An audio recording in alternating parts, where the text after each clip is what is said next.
Ашты көріп қойла.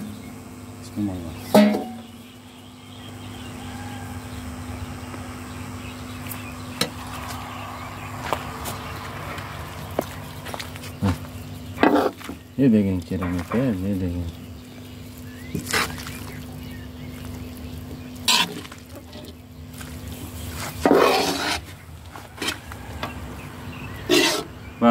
Сөз бар ғой, жақсы тамақ қылған еркектің аяғы тамақ қыла албайды, жақсы же ақша таба албайды, жақсы тамақ қылған аяғы. Онда мен ақша таппай жүре берсем керек. Салда, ошо мисалга айтсак. Универсал болсоң, жашады.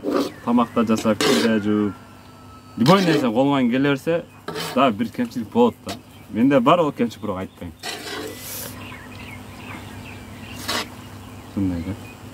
Только акча иштеп келе катын кишиге акча берип, катын жасайт деп, катынга ишенип калганда болбойт да. Катында болбойт эмес да, бир күн сынат да. Ооруйт, бир күн кетип калат, катыбасы деген ошондуктан. Өзүңөр болгула да. Адам баласы төлөргөндөн башта өлгүчөктү үйрөнүп өтөт да. Любой нерсени кылып кетсе болот да.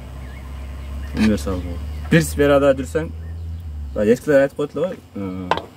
Дарак бир жерден көгөрөт, анау муну деп. Биз дарак эмес, адамбыз да. Бүгүн Бишкектебиз, эртең Москвада, бирси күнү Лондондо, андан кийин Америкада.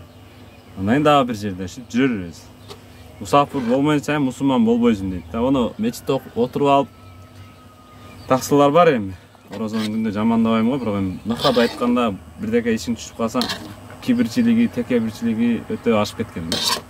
Акча берсең дам салат, акча берсең дагы айта турган болуп калды да, же почти. А мусафирчиликта канча кыйналасың, алтын информациялар жөнүндө айтып койсун турган, мындай кылсаң мындай болот. Ошондуктан эми негизи тема аш болчу. Темадан алыстабай. Неге, кегиле, өзбектер ашты жыртып берет дейт. Эми өзбектер антып берет, өзбектер мынтип берет, кыргыздар кыла албайт дейт. Кыргыздар жаткы кылып койгондор бар, просто тоготпойсуңар да. Неге?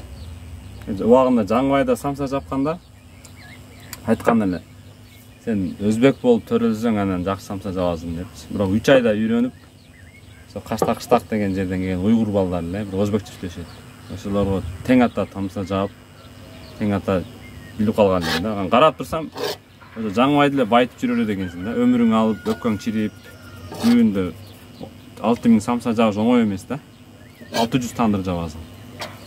Өзү жалгыз эмес, сен команда бар, просто футбол ойногондой сыяктуу. Сен позицияң жапкан болот. Самса жапканда өккөң кетип калат да. Кирип чыга бересиң ысыкка. Az ошону айна мен көзүмдө давление бар да. Көбүн айтсам ишенбейт, көздөн давление болот депчи. Ошондуктан буларды үйрөнүш керек. Любой нерсени үйрөнүп туруп акча болгондо бизнес кылып ачыш керек да, туугандар. Бизнес кылып ачып койсоң, сен өзүң түшүнүгүң болот да, мисалы үчүн. Bir ton адам мынанча прибыль түшөт, сатылса, минус болсо мынча болот, удалса мынча болот дегенде түшүнүк болот. Самса болсун, тандыр болсун, устройка болсун, нези болбосун, жалпы понятие иметь этип коюш керек да. Ва Билл Гейтс iPhone'ду чыгарган негиздеген билесиңерби? Ошол нөлдөн баштап бир сфераны кармаган. Азыр биз Билл Гейтске окшоп нактын иштеген бирдеке кылып смартфон чыгарып койсок, ол смартфондун рыногу бүткөн да. Биз мына өзүбүздүн регионубузга жараша бизнестерди, тармактарды түшүнүп кете берсек, бир күн акча болгондо ошол ресурстарга салып, Москвада болсо такси, Кыргызстанда болсо ушундай сыяктуу бирдекелер. Айтайын, мындайча айтканда, эркектер кандай универсал болгонго үйрөнүш керек да. Катын иштетип коюп, анан өзүң ар жерде жүрө берсең берек болбойт. Катындын акчасына байыбайсың.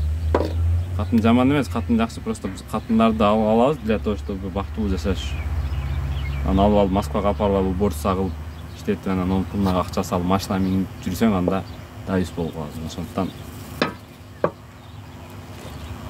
кемчилигибиз бар. Ашыбызды жеп көрүңүздөр.